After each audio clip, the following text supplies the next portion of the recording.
Welcome everyone, this is the fourth episode of the Learning Podcast, and if you're unsure, it's simply a show dedicated to learning something new from every guest that comes on this show. So today I have with me a very special guest and a very good friend who I met at the NUS Business School. He's probably one of the first friends I've met there. His name is Leonard Yap, and Leonard, thanks so much for taking the time to come down. Sure.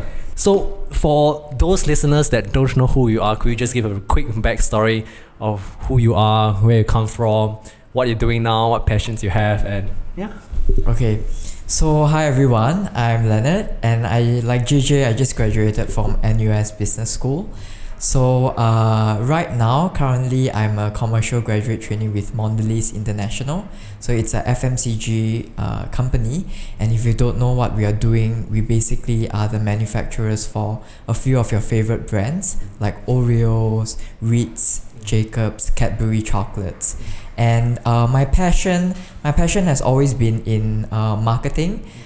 Since year one, I have already known that this is the path that I really wanted to pursue, and I was really lucky to have been able to clinched an internship with Unilever. And from then on, I am really set on going down the FMCG path. So apart from marketing, I personally also like to draw and travel a lot. Yeah, so. I mean, when you talk about how you decided that you wanted to do marketing from year one, right? I mean, is there a story behind why you wanted to do marketing? Because at least from my perspective, right, at least I can confidently say that one of the reasons why I got into marketing was that I was looking at the options available. And I'm not sure if I had this conversation with you, like finance.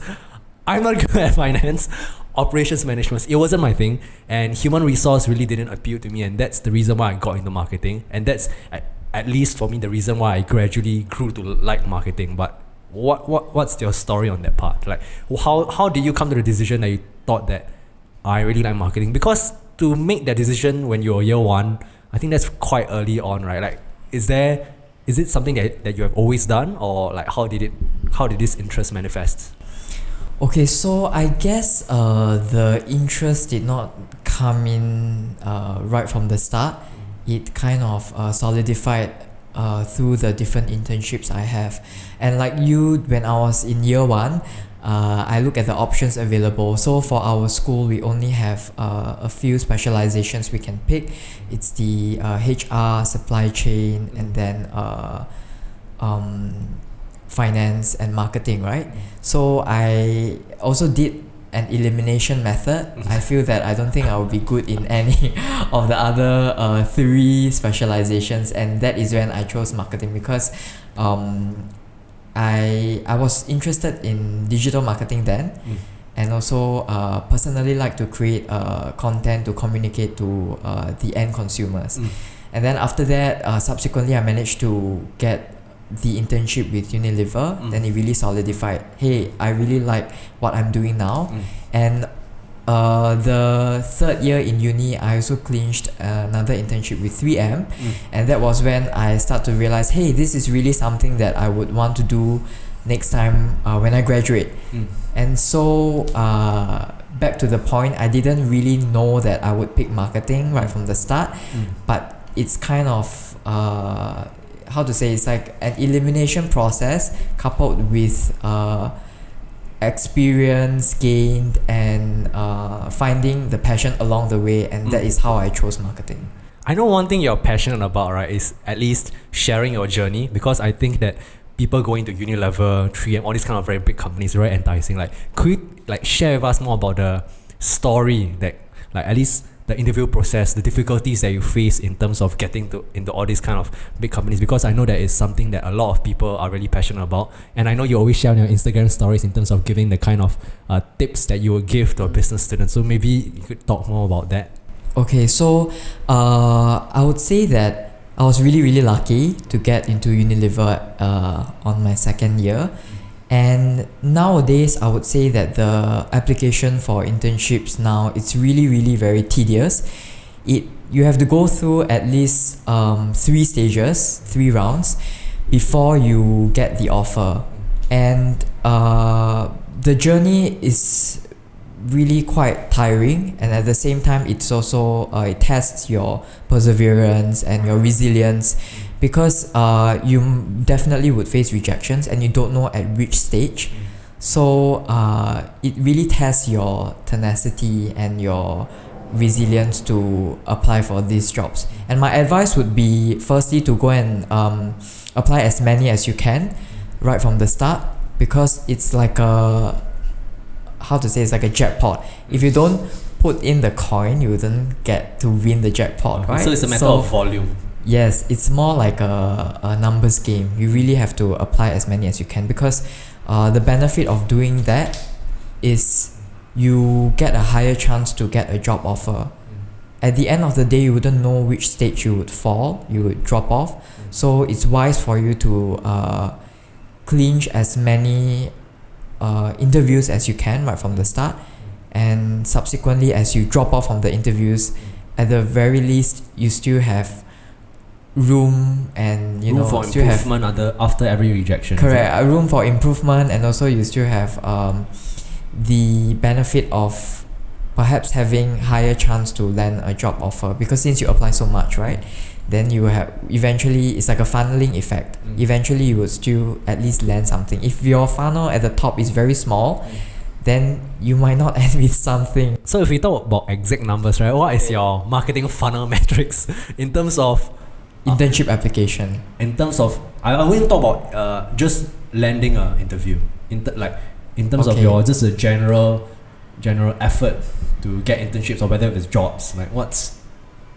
For example, how many jobs do you apply to, and how many interviews do you get, and how many offers do you get? Okay, so for my graduate trainee role, I applied since last year December. So it's about a semester before I even landed the role. So it's about 6 months before. So I was really kiasu in a way. And then I applied since December. For those listeners, I didn't start applying until April.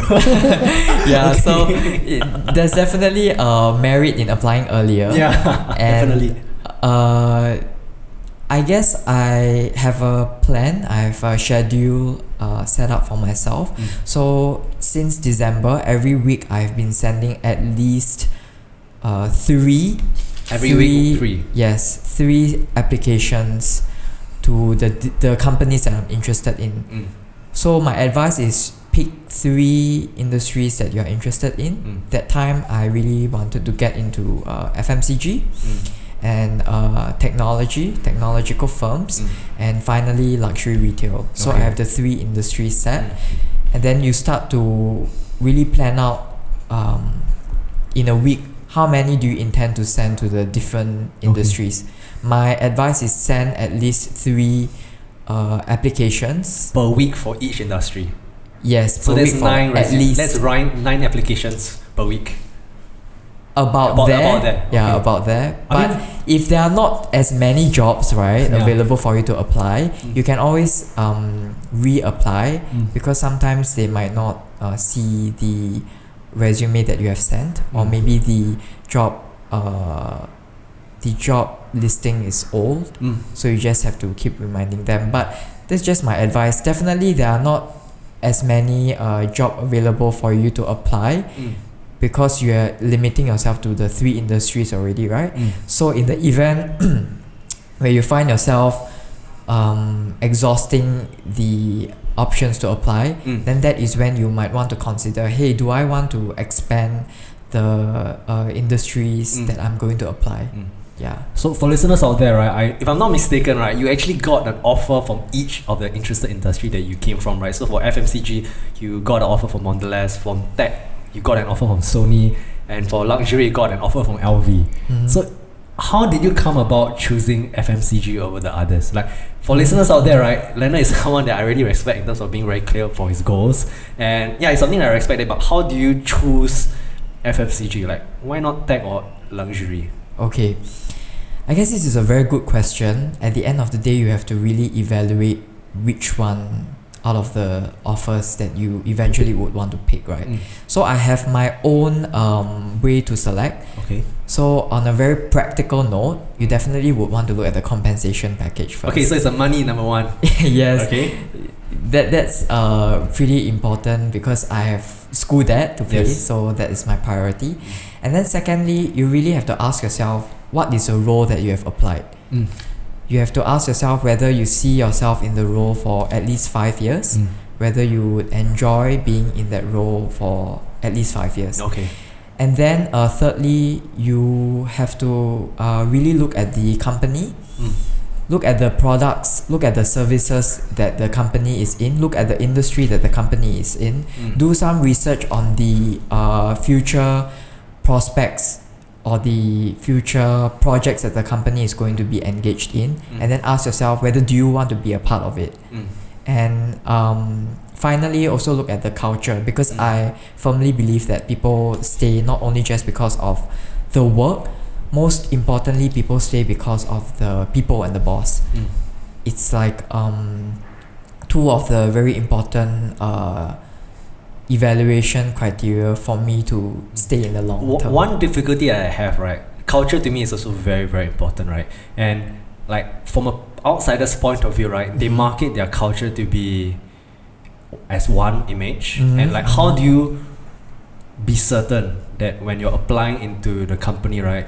Do you take an effort to really talk to people on LinkedIn, find out, form personal relationships? Or because I find myself falling to the trap of applying to companies whereby they market themselves to have a culture which is very great, people-centric, everything. It sounds very nice and rosy, and marketers are marketing to the marketers in a sense, right? So I bought into this marketing, and sometimes, at least for my internships, right, the culture that is in a company isn't what they market it as. Like, are there any precautions or things that you take in terms of trying to be accurate into making sure that you land up in the position that you want to be in?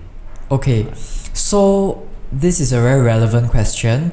You wouldn't know the culture until you've really stepped into the company, right? Yeah. So you have to really do your homework, I would say. What you can do as an outsider is firstly research. So research in what sense? Go and read reviews. Go to Glassdoor. Go Indeed. Do you think This is the Glassdoor's first reviews are level. accurate? Okay, so I couldn't guarantee whether the reviews are accurate or not, but I would say that just try to not look only in the Singapore context. Go and see what are the other reviews the employees have to say in different regions and different countries also. Okay. So you would have a more comprehensive understanding on what the culture is like as a whole, not just locally.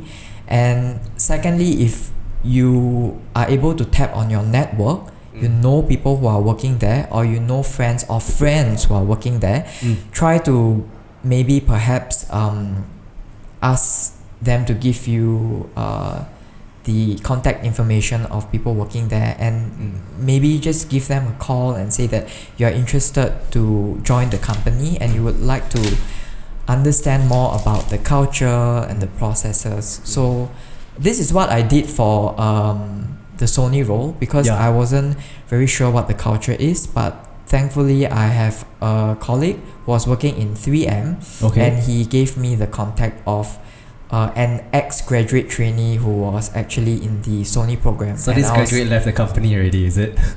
Yeah, so she for left what the reasons, company. may I ask? I guess it's for personal growth. It's very common for, it's not that the company is bad, but mostly when you are young, you want to be exposed to the different industries. So I would say that most people hop around for personal growth, or they just want a new environment. They don't want to be stuck in just consumer electronics. Maybe they want to move to fast-moving consumer goods, or they want to move on to let's say healthcare. So I wouldn't say that it's because of the company, but they just want to explore more, experiment more when they are younger. Yeah, so to summarize, just do your homework, research, do first level research with Glassdoor and Indeed, and then if you are able to reach out to whoever is working in the company, use your network, and then ask how is it like working there. And if you are unable to get that connection, then you might maybe just really rely on secondary research. If not, you wouldn't have a firm understanding of the culture. So this is basically just my tip. Okay. Yeah. Do you have any regrets from NUS Business School? I wouldn't say that I have any regrets. Okay, maybe there is one single regret. I regretted not participating in case competitions. Okay, yeah, it's something that I envy a lot, because I really envy. I'm jealous of a lot of case competition people, because they are really able to speak well, right? So is that the reason why, like the exposure that they kind of get, like in terms of going overseas? I know a lot of case competition people, and I really envy them a lot. Yeah, that's one regret I have. I guess it's not just because you learn to speak well or what, but it's the opportunity to really solve a real business case problem. And there is this flexibility for you to explore the different problems in different industries.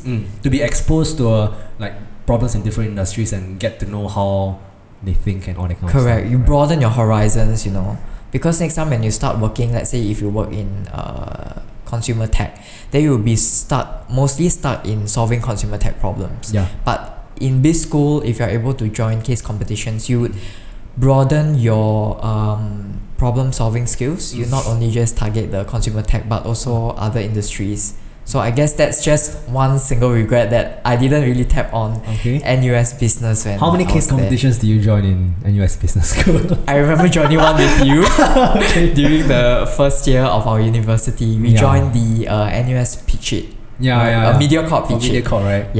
And I guess it was in a way quite a good experience, because it helped us with our presentation skills. We aren't really afraid to present, and even though we didn't make it through the semi-finals or progress ahead, I guess it's still a very good learning experience. I always tell myself that feedback, right, is basically lessons learned for your older self. So it's not something that we should take negatively, even if we don't do well.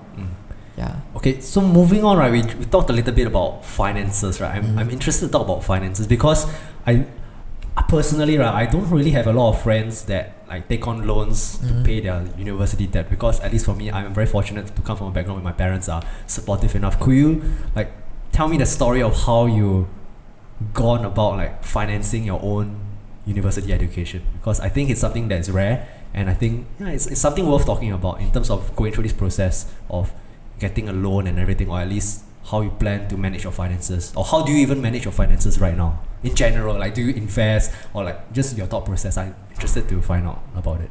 Okay, maybe I'll go one by one, like how I start off with applying the school loan with the banks, and then maybe I'll share some tips on personal finances later. Okay, so I don't have the luxury of having my parents pay for my school fees, because both of them, they are only educated on the secondary school level, and they really don't have much savings, because they don't earn much and they cannot really set aside much. So when I managed to get into NUS, I had to find ways to pay off my school loans, because I cannot rely on my parents. And I decided to go with OCBC, and then applied the school loan. Just kidding. Sorry. Because it's not that it is sponsored, but there are only what are the factors banks you look at like deciding between the loan rates from different banks? Like, is it the loan duration? I have totally no idea about this. Like, how do you arrive at choosing OCBC? Okay, there basically isn't much evaluation going on when I decided to pick OCBC. It's just I feel that the service was good, that's all, and they could answer my queries fast when I wanted to call and ask what's the update of my total lump sum loan at the moment. So it was just that. But I would say that applying loans, it's not a bad thing also, because let's say if your parents have the money to pay your school fees, you could still apply the loan. That's what one of my friend did. He applied the loan, and at the end, when he graduated, he basically used the loan money to do investments.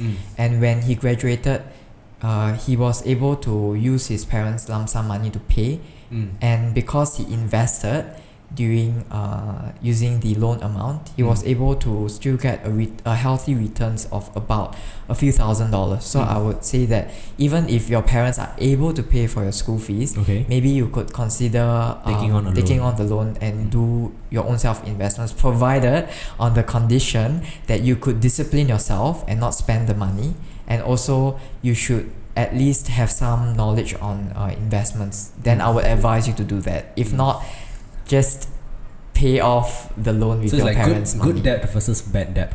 Yeah, correct. You need to have discipline, and you need to have at least some sound investment knowledge before you take that alternative.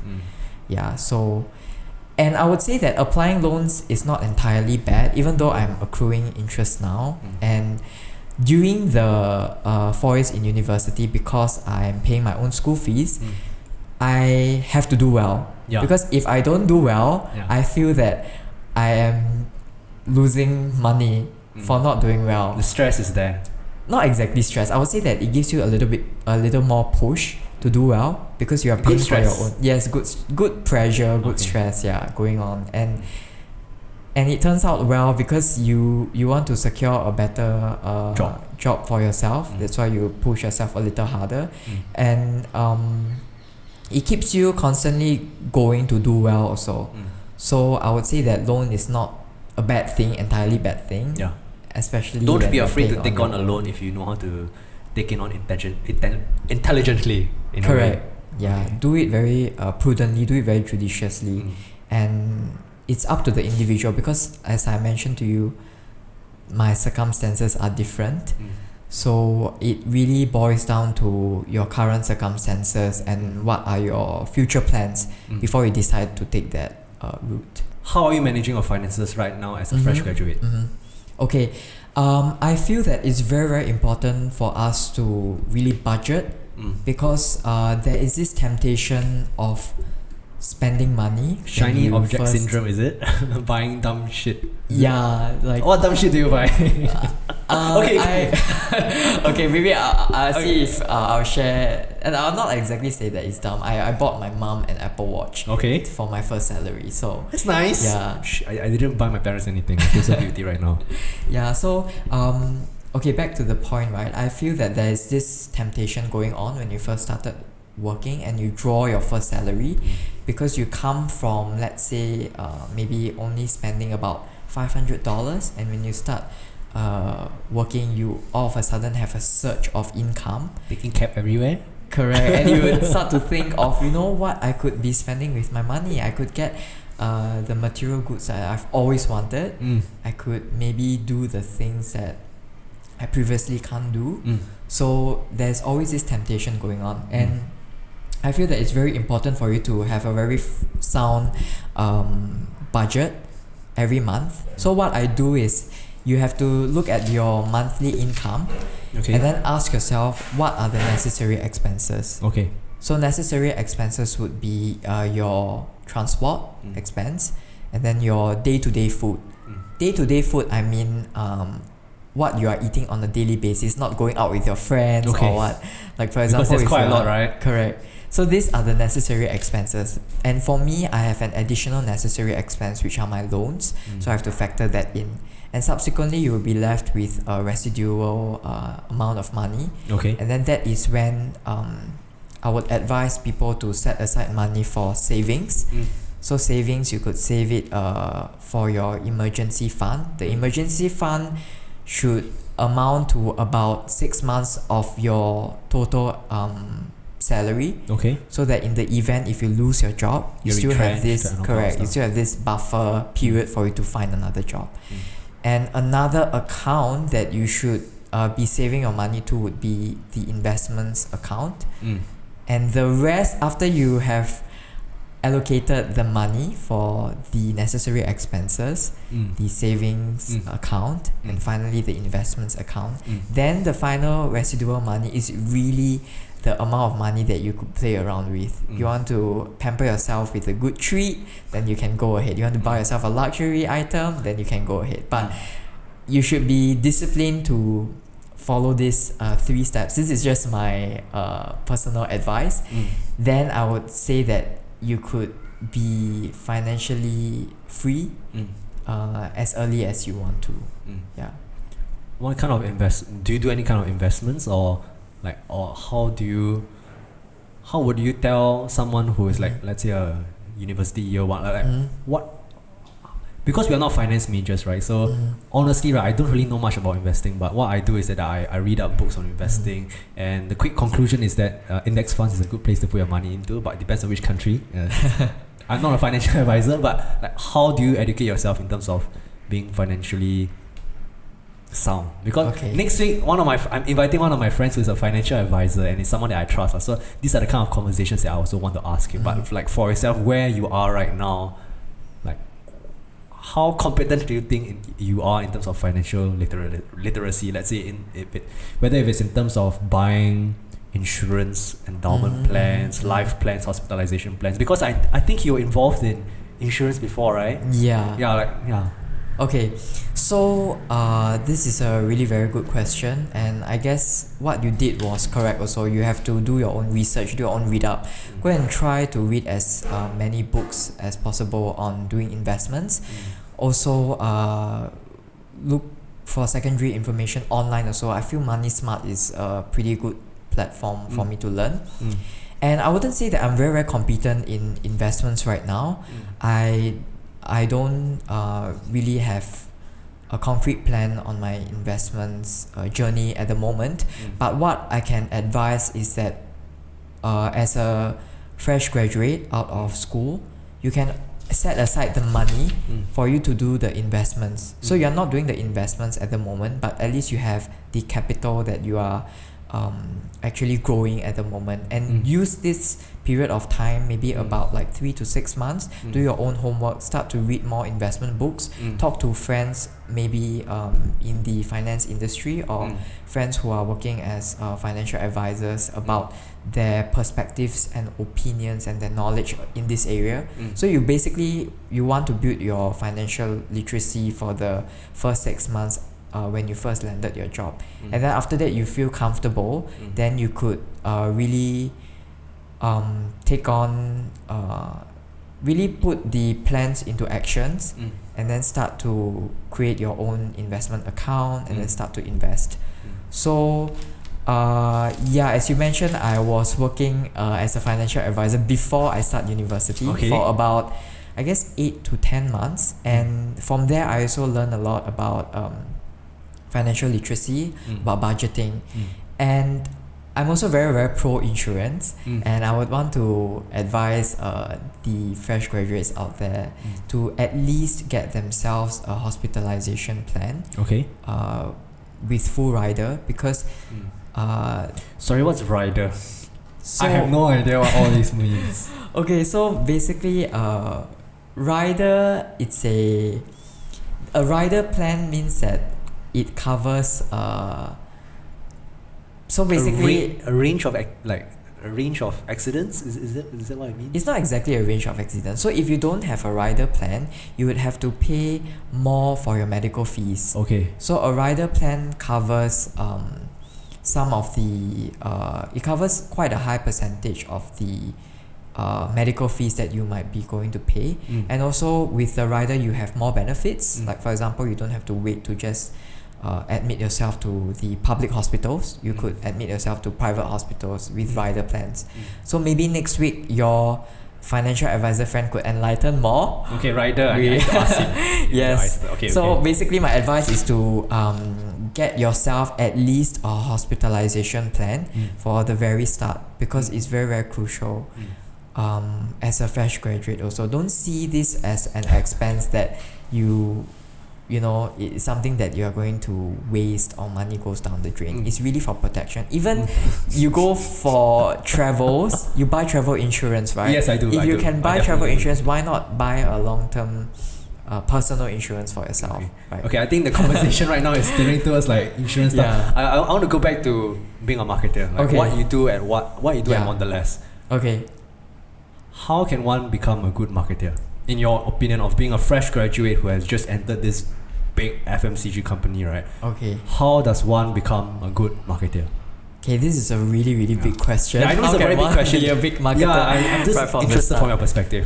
Okay, so I don't really have a concrete answer at the moment, but I can give you my input on what I feel and what I've experienced so far, since I've only worked for the company for about 2 months only. Okay. And I would say that to be a really good marketer, it's really a multi-dimensional job.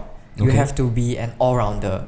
Even in school, people might think that marketing is a little bit fluff, or it's not as concrete as a financial job. Yeah. I wouldn't say that it is so, because nowadays, with the big data going on, it is also very imperative for marketers to be equipped. When you talk about being all-rounded, right? What factors, what kind of all-roundedness do Okay. they have? Like the factors that, yeah. So you have to be a really good and confident speaker. Speaker, number one. You have to be good with persuading and convincing. Sales. Sales, and also you have to convince people through your marketing plans through presentations. That's why you have to be good with persuading and convincing. And you also have to be good with data analysis, Okay. because So for you do a lot of data analysis in Mondelēz. Like what kind of data do you churn? okay, so right now I'm in my modern trade rotation. So I'm doing the key accounts management for the local customers. And what data we are exposed is basically scan sales. So we know how much products are sold. How many of each product is sold on a daily basis, from which location, where, and everything? Okay, I don't exactly have like the full details about how many products are sold in each outlet, but we have an overall view of how many products are sold on a monthly basis for an account. So what is the account? Like a particular product or like a whole suite of product? okay, so basically in modern trade, FMCG, key accounts management refers to the customers that you're dealing with. Okay. So for FMCG, our customers are basically the supermarkets. Okay. For modern trade, our customers are the supermarkets. So we have your Fair Price, you have your DFI group. So DFI consists of Cold Storage and Giant. And finally, what does DFI mean? DFI means Dairy Farm International. Okay. The company that owns Cold Storage and Giant. Okay. And also 7-Eleven. Okay. And then we have Sheng Siong. And finally, we have e-commerce. Oh, okay. So the modern trade key customers are basically Fair Price, DFI, Sheng Siong, and e-commerce. E-commerce like your RedMart, your Fair Price Online. So basically, what is a key account? A key account means that one customer account. So Fair Price is one account. Okay. DFI is another account. So if you are a key account manager, you manage this customer that you're dealing with. So you're responsible for maintaining the account, for growing the sales, and to continuously build the relationships with the customer. So which key account are you responsible for? So right now I'm helping out with the Sheng Siong account. Sheng Siong, okay. And it's very exciting, very challenging, because we deal with a lot of problems. So in our trade, a key problem that we deal with would be parallel imports. Because, I get it. This is what is it right to say like all those value dollar shops, are those parallel imports? Yes, I have to admit that value dollar shops parallel imports items that are not sold in Singapore. So that's a key challenge. Yes, that's a key challenge, because we will lose business to parallel imports. Distributors, wholesalers. Okay. Correct. So how do you guys solve this kind of problem?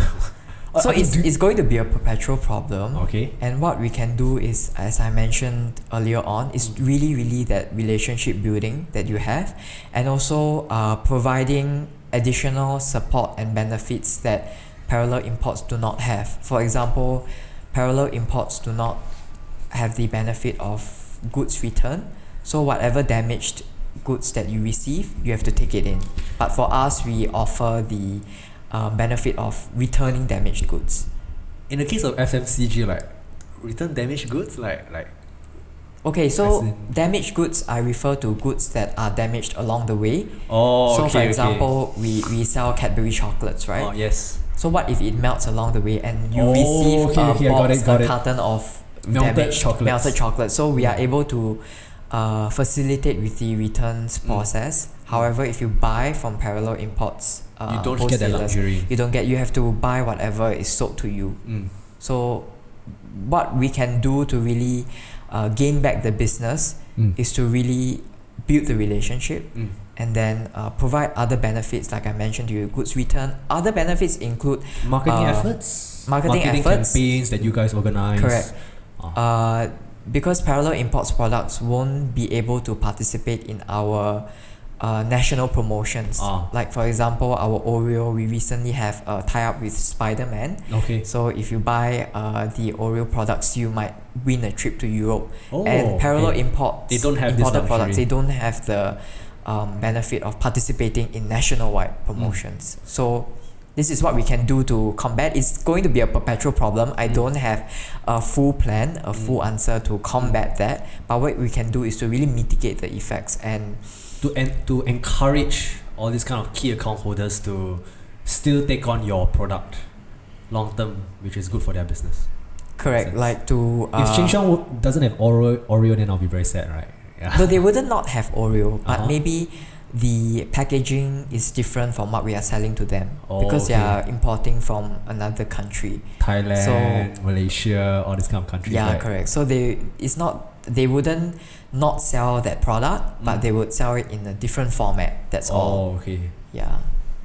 So like client management, marketing, coming out with marketing campaigns, like what are you focused on right now? Or like you are just responsible for a key account, then you help with all aspects, like coming, like can you just share with me like the thought process? Let's say if Mondelēz wants to come out with a marketing campaign for a particular product. I mean in very vague terms because I know all this kind of information is confidential, but like how is the process? How does the process goes? Let's say you and a few colleagues, or who decides on what kind of marketing campaigns? What is the behind the scenes of organizing a marketing campaign behind Mondelēz? Do you guys find an agency, collaborate with an agency to shoot videos, come up with taglines and everything, or like what is the basic skeletal process in Mondelēz? If you're allowed to share, I'm sure. If you're not allowed to share, it's fine. I'll just share what I'm able to share. Okay, yeah, share what you're able to Okay, share. so I guess to really You can give answer your analogies as point, well.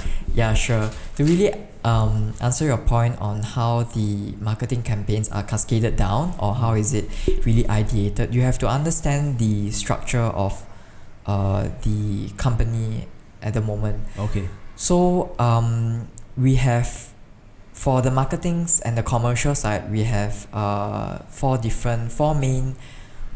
Okay, I guess I have to include one more. 5 main functions. Okay. So the first function, as I mentioned to you, would be the modern trade key accounts. Okay. So there would be people involved in managing the customers for the marketing You're campaigns. under this function Correct. right now. Okay. This is my rotation Under for this my management graduate program now. Okay. And then after that, we have the traditional trade. So traditional trade encompasses your mama shops, your provisional shops. Okay. So we also have account managers dealing with the traditional trade. And then we have a third pillar. We call it the CP&A. It's a category planning and activation.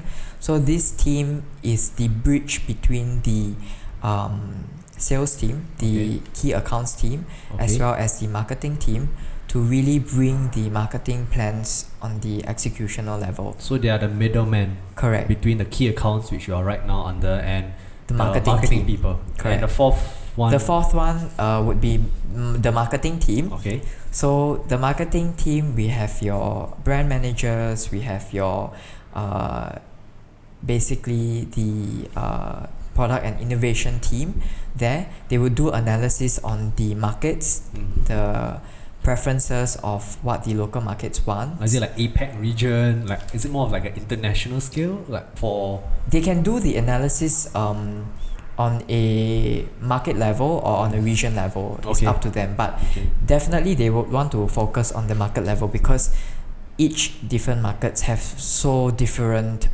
responses to the different marketing stimuli.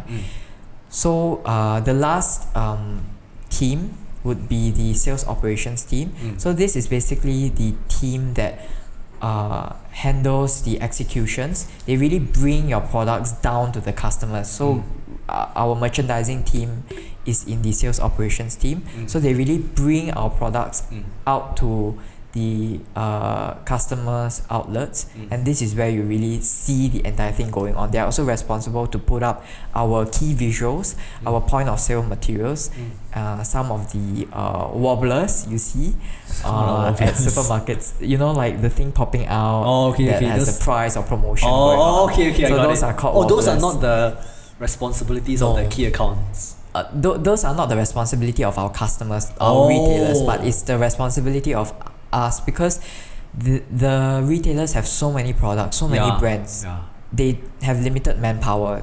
They are not going to be responsible for all the marketing materials for all the different products. So that's why we have a team that the sales operations team to really bring the ideas down on an execution level. So they execute. Correct. They execute. They really bring the plans into realization. So that's why the team is also very, very important. So now you have an understanding of the 5 different functions.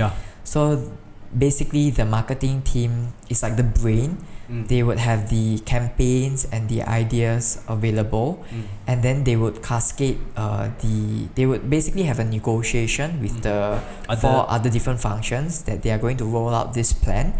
And then once it is agreed, then the teams would work together to realize that marketing campaign. So this is how it works.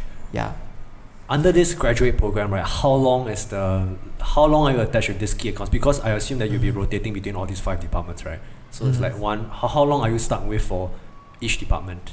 And if I may ask, like, do you have a choice in terms of deciding where you want to go eventually, or it's more of this department needs people, go there, end of story? Like, how much freedom is there? I mean, if you're allowed to talk about it, in choosing, because I will assume that of all these 5, right, at least I think, I mean, I've only known you for a while, but I think you're like have one preference for one department over the other, right? But of course, the program puts you through all these kind of different roles to fully understand what the company does. But what's my question? Like, how long are you attached to each department? How much freedom is there in choosing the kind of departments that you want? So I want to commend the program. I feel it's very, very holistic because we are able to rotate across the 5 different functions that I mentioned, right? The sales operations team, the modern trade key accounts, the traditional trade key accounts, the category planning and activation, and finally the marketing team. I would say that as a fresh grad, it really exposes me to the different functions before I set my decision on which function that I want to as well. So I really value like the program a lot. I feel that it's very holistic. The program is about 1.5 years, and not all rotations the rotations period is basically not equal. So my sales operations attachment was just a month. I did it for the entire of July. So you did it, you already done 1 rotation already? Correct. That's fast. Okay, so you're on your 2nd one right now? Correct. I'm in my modern trade, but modern trade is going to be longer, so it's about 5 months. Because no wonder. Maybe does that explain your Instagram stories or why you're like down at the shop at the correct, at the executional level. So you did that for I 1 was month. really down on the ground tagging and shadowing the merchandisers to really see the process of how they bring our products out to our consumers. How do they ensure visibility of our products on the executional level? That's why for the entire month you have watched my stories. I was really down. I'll leave Leonard's Instagram tag handle in the video caption. Go follow him. No, it's fine. Yeah. So that entire month, I was really on the ground, and then seeing how the merchandisers really bring our products to the shelves of our customers. And it's definitely challenging because they don't. You think about it, we have so many customer outlets, right? FairPrice itself, few hundred stores, and Cold Storage itself, few hundred stores also, and they have to really go down to each of the stores on a daily basis to ensure that we don't run out of stocks, because out of stocks is really out of sales. Yeah, then that's bad, right? Yeah, so for that past month, I have been working with the sales operations team, and then now I'm doing the modern trade rotation for about 5 months till December. And then I would have my traditional trade rotation for about 3 months, and then proceed to category planning and activation for about, I guess, 4 months, and then marketing for about 4 months or so. So this program is 2 years? It's about 1.5 years. 1.5 years. So I would end my program in December, and then... So moving on to the second part of like correct. How much... Yeah, how much freedom I have, right? So I guess you can state your preference at the end of the graduate program, and definitely if there's a position available that matches with your preference, then you would get the job. If not, I wouldn't say that it's bad for you to temporarily work in the function that you might not have picked, because once the job opportunity arises, you could always do the switch. Yeah, so I would say that there's flexibility, and it's definitely great that there's this program that exists to really give a sensing of how does the company operate, and also helps you to reduce the risk of maybe making the mistake of getting into one job role and not knowing what it is as a fresh grad, right? So I feel that I really like how the program is structured, and it's going to help me achieve success in being an all-rounded marketer. Yeah. Okay, thanks so much for sharing a lot about the FMCG industry. I learned a lot because I'm really not an FMCG guy. I have no idea about FMCG, but thanks so much for sharing. Let's wrap up this podcast, and I would just want to ask you some very, very short, generic questions. What is those questions where like those life lessons, that kind of stuff. You're talking yourself. You're meeting yourself when you're 15 years old. What advice would you give him or her in a single sentence? In a single sentence. Okay, maybe a few paragraphs. Okay, maybe not. Okay, I would just say that really be confident, be proactive, and be bold. Be confident in the sense that you should really not let whatever people say to you affect you. If you really have full faith in knowing that this is what you want to pursue, go for it. And be proactive basically is to really be proactive in pursuing what your goals are. Don't just stay passive and waiting for things to happen. Do it now. There's no time. Life is very short. If you want to do it as soon as possible. Don't wait, don't hesitate. And finally, be bold is to really bring yourself out there and not be afraid of whatever negative comments or negative things that is going to you are going to meet along the way. So what I would say to myself is just be confident, be proactive, and be bold. Okay, thanks so much, Leonard. If you have any questions for Leonard, please leave them down in the comment section below. His Instagram handle and LinkedIn handle is in the video caption above. And yeah, see you Thanks for having me. Episode.